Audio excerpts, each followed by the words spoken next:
I still remember the time Dylan threw my game console from the second floor, smashing it to pieces, just like the feeling of betrayal that had been carved into my chest since childhood. I was only 8, and he had just turned 6, but somehow he already knew how to manipulate an entire family with a few fake tears. We grew up in a 2-story house in the suburbs of Asheville, North Carolina. We weren't poor, but things were never fair. I was always the one folding laundry, washing dishes, vacuuming. Dylan, my one and only younger brother, only had to sit in front of the TV eating popcorn to make mom laugh, like nothing else mattered. She'd say, "He's fragile, sensitive." But who was it that kept getting hurt year after year? Dylan wasn't just spoiled, he was enabled. He loved pushing my buttons. One day, I found all my carefully sharpened pencils for a test cut into useless stubs, lined up neatly on my desk. Another time, the lunch I packed had soy sauce poured into the center of my sandwich. The worst was one morning when I almost cracked a tooth because he'd snuck pebbles into my cereal. I told Mom, and all I got was a shrug and her saying, "That's just how brothers tease each other." I yelled, "Can't you see he's hurting me?" She set her coffee cup down, didn't even look at me, and said flatly, "You take things too seriously. Dylan's just playing." I was 11 then, the year I finally understood what injustice felt like. Dylan knew he was protected, and he milked it without shame. Once, he even cut my hair while I was asleep. I screamed when I saw the jagged mess in the mirror, and Mom just giggled, told me to lighten up. But if Dylan so much as sniffled, she'd run to him, hand to forehead, as if the sky was falling. My dad was rarely home. He worked construction jobs out of state and only came back every few weeks. When he did, he'd hug me briefly, ask a couple of polite questions, but never saw what was brewing behind the walls. Dylan was a master performer. He'd flash that grin, cling to Dad's arm like the golden child. Meanwhile, I just stood there, watching the familiar play unfold. I never once felt like I was the chosen one in that house. At school, I was the quiet kid with glasses who buried himself in books. Dylan was the opposite, loud, charismatic, always the center of attention. When some classmates bullied me for being too shy, I hoped Dylan might step in. Instead, he joined them. He laughed with the others, called me four-mind freak and loser. I searched his face for guilt. All I saw was delight. One time, I gently pushed him in frustration. He fell over dramatically, wailing as if I'd broken something. Mom stormed in, screaming louder than he did. "What did you do to your brother?" She didn't want explanations. Someone cried, someone stayed silent. She always knew who to defend. I slowly learned to stay quiet. Not because I was weak, but because I knew my words wouldn't change anything. Deep inside, I made myself a promise. The day I grew strong enough, Dylan would never touch my life again. Not ever. I can't recall the exact date, but the smell of burned hair is still vivid. Dylan had snuck into my room while I was nodding off over my homework and lit a fire near the end of my hair. I woke to a crackling noise, slapped out the flame with my bare hand, my skin stinging. Dylan stood behind me, laughing like it was the best joke ever. I bolted from the room, shaken and furious. Mom peeked around the hallway and asked, "What's going on, Caleb?" When I pointed at my scorched hair, she shook her head. "Don't make it a big deal. Dylan didn't mean to." I stood frozen on the stairs, the smell of singed hair on my fingers, feeling like something inside me was being strangled. A few days later, Dad came home early. I was washing dishes when he walked into the kitchen and asked quietly, "Who burned your hair?" I froze. I hadn't planned to tell, but his tone made evasion impossible. I told him not to tattle, but because I couldn't carry the weight anymore. He stayed silent for a while, then told me to grab my shoes. No one knew he took me to a martial arts gym on the north side of Charlotte that day. The place smelled of sweat, aged wood floors, and the echo of gloves hitting pads like angry heartbeats. He signed me up for a 6-month MMA program. "Not so you can hurt anyone," he said, "but so no one dares hurt you." The instructor was a former Marine from Mexico, tough but patient. I started training with a scrawny frame and oversized glasses, mocked by the other kids. I didn't care. I needed something to make me feel less invisible. I learned to move, to react, to stay grounded. Each punch into the bag chipped away at my buried rage. I trained after school, went to bed every night with my pillow still faintly carrying the scent of burned hair, a reminder of why I started. 3 months in, Dylan pulled another stunt. He snuck into my room and stole all the money I'd saved from mowing neighbors' lawns. Enough to buy myself a BMX bike I'd dreamed of. I caught him just as he was about to ride off with his buddies. I stepped in front of the bike. "Give it back, Dylan." He smirked. "What, gonna run to daddy again?" I said nothing. My fists had learned their purpose. One uppercut stunned him. He hit the pavement hard. I reached into his pocket, retrieved my cash, and stood up. "It's not that I was too weak to fight back," I told him. "I just thought you were still my brother." Dylan lay there, speechless. His friends froze, unsure of what to do. Mom burst out, saw Dylan clutching his face, and shouted at me like I was the criminal. Dragged me inside, scolding like I'd crossed some sacred line. Dad had just pulled in. Neighbors had seen everything and told him the truth. When Mom said she wanted to call the police because Caleb attacked his brother, Dad's voice sliced through the air. "If Dylan hadn't stolen money, there wouldn't have been a punch. Who exactly are you defending? A messed up boy? Or the years of excuses we've given him?" The living room air turned to stone. Dylan sat trembling on the couch, face bruised, and Mom fell silent for once. That night, Dad placed a hand on my shoulder. "I was wrong to stay quiet this long. From now on, no one in this house gets to disrespect you again." I nodded, quietly, because deep down, I knew the line had finally been drawn. Dylan could no longer cross into my world. Not because I'd grown stronger, but because I'd stopped being afraid.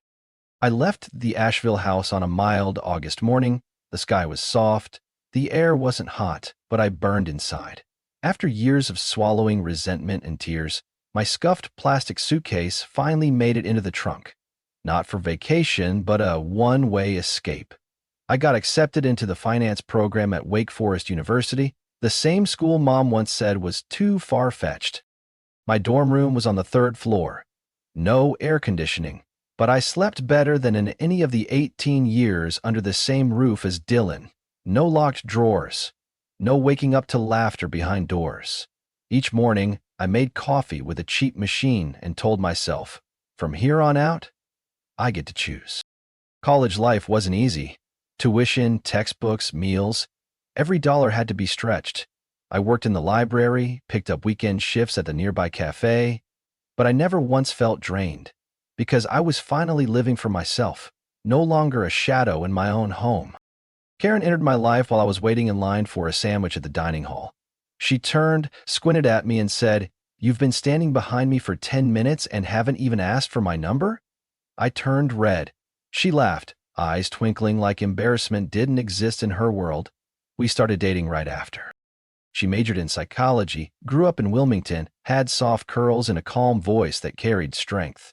She talked a lot, laughed loud, and couldn't have been more different from me. That's probably why I got pulled in. Study nights turned into hand-holding walks around the lake, then shared breakfasts in our off-campus apartment once we moved out of the dorms. Junior year, Karen told me her cycle was late. 2 weeks later, a pregnancy test showed 2 lines. I remember the feeling, not fear, but shock. Karen curled up on the couch, eyes glassy. I paced the room, mind blank. "You don't have to stay if you're not ready," she whispered. I sat beside her, took her hand, and simply said, "We're doing this together." We shared the news with both families a few weeks later. Karen's mother cried. Her father said nothing. On my side, Dad gave a nod over the phone and told me, "Just be responsible." Mom never picked up. Dylan was attending community college in town back then, but he didn't say a word. We had a small ceremony in the backyard of Karen's parents' house. Around 20 close people attended. I wore a dark blue suit, and Karen wore a simple white dress that somehow looked unreal. When the pastor read the words, "In sickness and in health," she squeezed my hand tighter. I remember that perfectly. After the wedding, we moved to Greensboro, where I'd landed a paid internship at an auditing firm. Karen paused her studies to take care of the pregnancy, while I worked long hours building everything from the ground up. Not to be a hero, but because I never had anyone truly stand by me, and I didn't want my first child to grow up feeling that same kind of alone. There were nights Karen got up nauseated, and I used that time to study for industry certifications. Quick meals on the couch, rainy day ultrasound appointments, soft kicks inside her belly. Each moment hit deep, real, and priceless. I never thought I'd have a real family. But back then, I believed I was building one, piece by piece. I didn't expect that the very place I trusted to be my safest would bury knives the deepest. But all of that was still ahead. At that point, I had no idea. I only knew I was living each minute fully. And sometimes, those are the cruelest minutes of all. Someone once told me that marriage means choosing one person to forgive more than anyone else in your lifetime. I laughed when I heard that, thought it was just a bitter joke from some heartbroken guy. Now, it's not funny at all. Less than 2 years after the wedding, Karen got involved with someone at work, a married man nearly 10 years older, in her HR department. I didn't find out from her. I heard it from one of my coworkers who saw them at a Mexican restaurant off Windover Avenue, holding hands, laughing, as if the world around them didn't exist.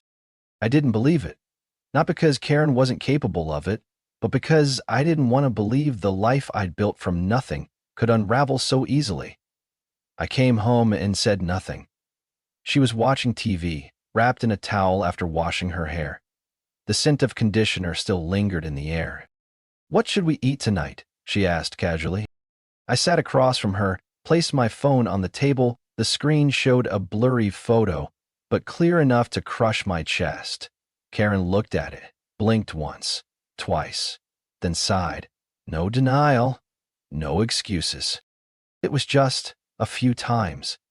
"It wasn't serious," she said, gripping the edge of her chair. I walked out to the balcony, lit a cigarette I'd stashed in the drawer months ago. My mind went blank. When I came back inside, I asked her just one thing. "Do you still want to stay?" She nodded, barely, like she had hoped I'd scream, slam doors, walk out, just so she wouldn't have to be the one to decide. We didn't talk about it again for weeks, just lived. Like two people balancing on a frozen pond.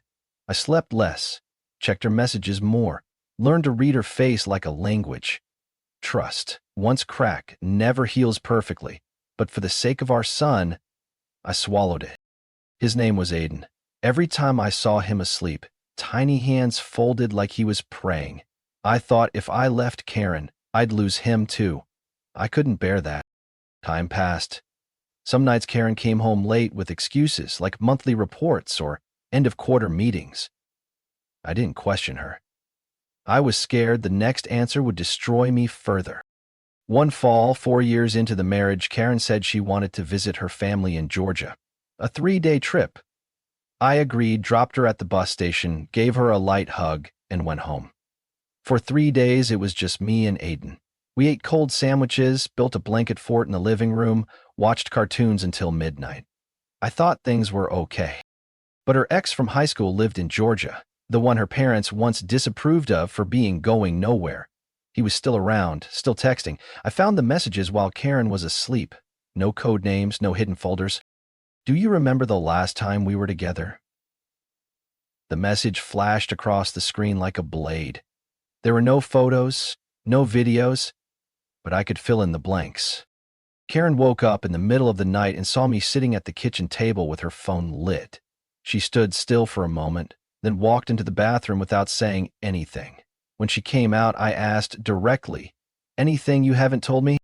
She lowered her head. "I made a mistake, but that's in the past." I stared at her. The question in my head wasn't, "How could you?" It was, "Why?" But I didn't ask any more. I had forgiven her once. Why not again? Not because I was weak, not because I loved her too much, but because I was afraid of losing Aiden, afraid of him standing between two adults who no longer smiled at each other. So I stayed. No more tears, just a kind of endurance folded into my back like a damp, heavy winter blanket you keep dragging around. Some said I was crazy, others called it brave. I didn't know which one I was. I just tried to believe, to hold on, to live as if this family was still worth saving, even when the trust inside me had already started to rust. Karen stood in front of me, her lips cracked like she'd swallowed ice. Her eyes dropped to the kitchen floor, where I had just set down 2 plates of creamy pasta for dinner. Aiden sat in the living room, eyes glued to the cartoon, music masking the tension thickening in the air. "What's going on?" I asked, still drying the last dish even though it was already bone dry. Karen swallowed hard, then let it out like a blade. "Caleb, I slept with Dylan." I froze. No reaction, no words, just his name, Dylan, echoing in my head like a roar. The same brother who ruined my childhood was now stepping straight into the part of my life I had bled to build. A man who never knew when to stop. I set the towel down, pulled out a chair, and sat as if my legs could no longer support my weight. How long? My voice barely sounded like mine. Back in Asheville. That holiday break? When I stayed a few days after Christmas, she said, choking up. It wasn't planned, just a stupid moment. But then I found out I was pregnant, and I didn't know what to think. My fists clenched, heat flooding my face. Karen went on, each word digging deeper into the calm I had fought to protect. I couldn't be sure whose child it was, but I chose you because I knew you were dependable, loving, solid. Dylan had nothing but charm and a smooth tongue. "You kept seeing him?" I asked, still not looking at her. A pause stretched too long. Then, quietly, a few times after that, whenever I said I was traveling for work, I was meeting him. The room spun. Aiden called out from the living room asking when dinner was ready. I mumbled something useless in return. Karen reached for my hand. I stepped back. "Why Dylan?" I asked almost involuntarily. Not because I didn't already suspect, but because I still couldn't believe she'd actually say it out loud. Bot said, "Understood me." "In some strange way," Karen whispered. "Sometimes I felt like you were distant, hard, but Dylan always made me feel wanted." I let out a dry laugh. It echoed through the kitchen like broken glass. "You talk like I'm a stranger in this house." She didn't answer. I stood up, walked into the room, pulled my duffel bag from under the bed, and began packing. Karen rushed after me, her voice frantic. "Caleb, you're really leaving now? Aiden is here. He needs his father." I stopped folding. Aiden might not be mine. That sentence brought her to her knees. She collapsed to the floor, sobbing into her hands. I didn't turn back. My hands kept folding clothes like I was sealing away a life that used to feel real, used to feel safe. She screamed, "You can't do this. You're the only father he's ever known." Zipped the bag, paused for a moment. My throat clenched, but no words came out. I had sacrificed everything for a family that might never have been mine. I walked toward the door. Karen ran after me. "Please, I was wrong. I know I was wrong. But it can't end like this. We can still fix it." I opened the door and turned back one last time. "You can fix it with Dylan because from this moment on, I'm not your husband. I'm not even his brother."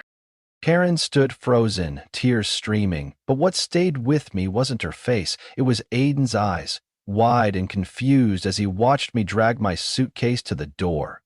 That look tore me in half. I drove to a cheap motel on the edge of the city. Checked in without a word. A faded painting hung crooked above the bed. A flickering desk lamp cast a dull yellow glow. I sat on the mattress, phone in hand, thumb resting on my dad's name in the contact list. But I couldn't bring myself to call. This story wasn't over. Dylan was still out there, living freely with a secret I'd let fester for too long. But things had changed now. I returned to Asheville on a damp afternoon just after the rain stopped.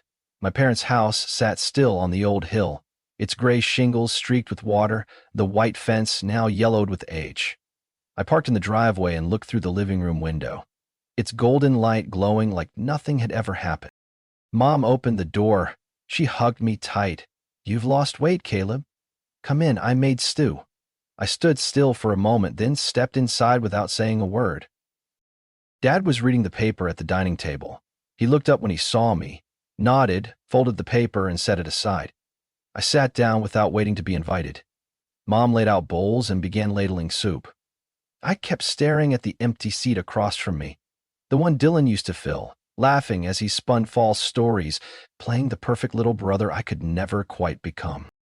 I took a sip of water. Karen and I separated, I said flatly. Mom froze, spoon suspended midair. What happened, son? No marriage is perfect. I looked her dead in the eye. No more hiding. Karen had an affair with Dylan for years, and Aiden might not be my son. The silence was instant. Mom placed the bowl down abruptly, broth spilling over the edge. Caleb, what are you saying? Dylan would never. I pulled out my phone and played the recording of my conversation with Karen the night before. Her voice was clear, each word sliced through the half-eaten meal like a knife. Mom clapped her hand over her mouth. Dad said nothing, his fingers tightening on the table's edge. I just wanted you both to know the truth. All of it, I said. No, Dylan couldn't have done this to you, Mom whispered. But her eyes had started to crack. I turned to Dad. I need you both to hear it from him. Don't defend him just because he's the youngest. Dad motioned for me to make the call. I dialed Dylan, put it on speaker. The line rang a few times before he answered. What's up, Caleb? You and Karen, got anything to say?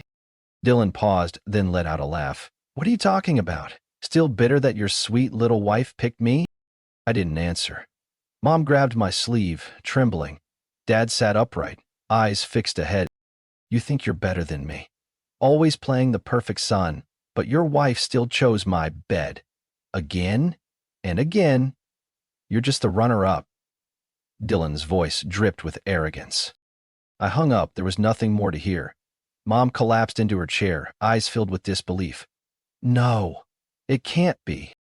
Dad stood, walked upstairs, and returned with a thick folder. He placed it on the table and looked at me. You know I've had my will in place since I retired, right? I nodded. I'm changing it tomorrow. He turned to Mom, his tone icy. Dylan gets nothing. No tuition, no car, no support. Mom opened her mouth to object, but he raised a hand. If you defend him again, pack your bags and go live with him. I looked at them, two people who had once blindly shielded Dylan, now sitting in the kitchen, drained of all illusions. I felt no triumph, just a quiet, cold void. Dad pulled out a sheet and signed it. Everything. Nearly $2 million in the house, land, retirement fund, life insurance. Goes to you, Caleb. If I die first, your mom keeps living here, but you own it. I didn't answer immediately. After a long pause, I said, I don't need all that money. I just need this family to stop pretending. He looked at me, not like a father, but like one man to another. Then you'll have it. No one crosses you again without consequence. I stood, walked out, as the rain picked up outside. The wind pushed against the windows like a quiet warning. Everything had shifted. There was no going back. No more room for lies in that house. Dylan and Karen moved into a rundown apartment behind a gas station near Interstate 26, far from the nice neighborhoods they once dreamed of. Ground floor unit, mold-stained walls, a broken window they had to board up with plywood. Dylan used to brag about his handyman skills, but now had no choice but to use them for real. His community college enrollment was suspended as soon as my parents cut off his funding. He tried applying for scholarships, but with average grades and a scandal on his record, no school would take him. He ended up working part-time at a small garage in the city's south side, changing oil, banging on exhausts, earning barely enough to cover diapers and formula for Aiden. Karen, who once strutted in heels and posted latte art to Instagram every morning, now ran a small online shop out of their dim kitchen. The lighting wasn't good enough for decent photos. She quit social media after receiving a flood of messages from my friends and former friends of hers. Not cruel messages, just cold, firm, and final. Don't ever contact us again.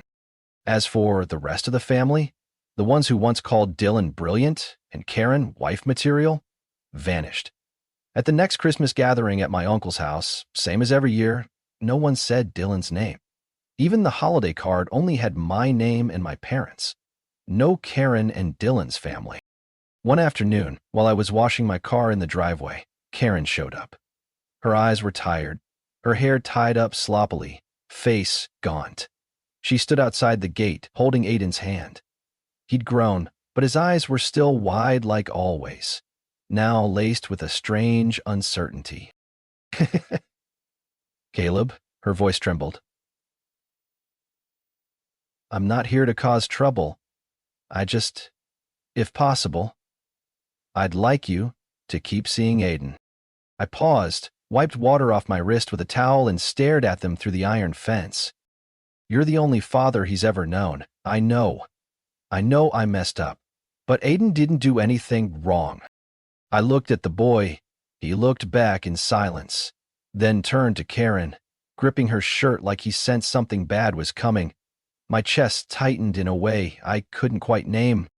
Does he know? I asked, eyes still on the child. Does he know I'm not his biological father? Karen bit her lip, shook her head. I haven't had the courage to tell him. I nodded, bent over the hose spigot. Good. Don't tell him. And don't come back. You're punishing me by walking out of his life, she hissed. I looked up, my voice lowering. I don't want the boy to grow up in a lie. But I also can't stand between two people who betrayed me and pretend everything is fine. I can't hold him without remembering the lies you used to whisper into my ear before sneaking off to see Dylan. Karen froze, tears spilling down. Aiden looked at her, then at me, confused. I don't hate the boy, but I don't want anything in my life that drags me back to where it all began. You know what that means, don't you? Karen stayed silent. She bent down and wrapped her arms around Aiden. Let's go home, baby. The boy glanced back as they walked toward the car. His eyes looked like mine, like they used to be mine, but weren't. I turned back to the car, but my hand couldn't hold the hose. I let it drop to the pavement, the faint thud echoing inside me like something breaking for good. Dylan didn't call, didn't text. Maybe he still thought I'd be as foolish as before, that I'd forgive, that I'd soften because of family. But this time, silence was the loudest answer. No shouting, no punches. He knew the door that had once been open was now locked for good, and the key was no longer his. I signed the lease for a small apartment in West Greensboro just 2 weeks after walking away. It was on the second floor, not very spacious, but it had a tiny balcony overlooking the maples starting to turn red. The landlord was a quiet widower who only asked one thing when I moved in. You living alone? I nodded. No explanation needed. Every morning, I brewed coffee and opened the window to let sunlight pour into the living room. No more footsteps creeping around at night, no more traces of strange perfume on the sheets. I lived in a silence of my own choosing, not one forced upon me. One night, Dad called. He didn't beat around the bush. I just updated the will. Dylan gets $1, the rest, retirement accounts, insurance, stocks, it all goes to you. I leaned back on the couch and muted the TV. I don't need that much. It's not because you need it. It's because he doesn't deserve it. I didn't argue. Silence was agreement enough. 6 days later, Dylan called. I was getting ready for bed when the screen lit up, his name glowing in the dark. I hesitated for a few seconds, then picked up. His voice came through hoarse, desperate. Caleb, you answered, thank God. I said nothing. I'm sorry. I know I messed everything up. Karen left me. Said she couldn't take it anymore. I lost my scholarship, lost my job at the garage. No one will even talk to me now. Can you talk to Mom and Dad for me? Help me get back some of their trust. I gave a dry laugh. You want me to help you earn back trust? After you shattered everything I ever built? I made a mistake. I'm only human, Caleb. Don't we all mess up? I closed my eyes. I'm not saying you're not human. I'm just saying you're not my brother anymore. You're really cutting me off? I'm not turning my back. I'm just done looking your way. Dylan went quiet. Before I ended the call, I left him with one final line. Consequences aren't punishment. They're results. After that call, I never mentioned Dylan again. Never got another call from him either. I threw myself into work. The company upped our hours, but I didn't complain. The deeper I got into reports and data, the more my mind found relief. I started seeing a therapist, initially just to help with sleep, but after a few sessions, I realized I needed more than that. I told her about being emotionally abandoned as a kid, about growing up as the substitute in my own family, about a marriage I thought would be my shelter, but turned out to be the easiest place for someone to stab me. She didn't judge. She asked, "If it hadn't been Dylan, could you have forgiven it?" I didn't answer right away, then slowly shook my head. It doesn't matter anymore. Forgiveness can be a luxury, one I can't afford. She nodded, then brought me back to the present. Asked, "What do you want for the next few years?" I went home and wrote down 3 things. 1, to sleep through the night without flinching. 2, to eat dinner without forced silence. 3, to stop remembering the scent of strange perfume on my pillowcase. I taped the note to my fridge, like a personal contract. Mom texted me a few times. Nothing long, just short notes like, "Getting cold, bundle up, bundle up." I replied thanks once. Dad was different. He showed up unannounced with a tin of cookies he'd baked himself, the same recipe he once taught me back in high school. "I'm trying to fix things," he said, not explaining further, because I let it all go too long. I didn't blame him, didn't hug him either, but for the first time we drank coffee together without that awkward silence. Someone once asked if I regretted walking away from Aiden. I simply said, "Some things you don't let go because you don't love them. You let go because holding on would destroy what's left of you." I don't wish for things to go back. I just want to wake up each morning without feeling like I'm bleeding from inside. And now, at least, I've stepped far enough away. Not too far, but far enough to be real. Caleb's story is a brutal but necessary reminder that sometimes the betrayal doesn't come from outsiders. It comes from the ones closest to us. After all the pain and deceit, he didn't seek revenge. He chose to walk away, preserving what dignity and peace he had left. Caleb isn't trying to forget or to forgive. He's learning how to keep going, defined not by his past, but by the strength he chose for his future. What do you think of Caleb's choice? Should he have forgiven, or was cutting ties the right call? Share your thoughts below.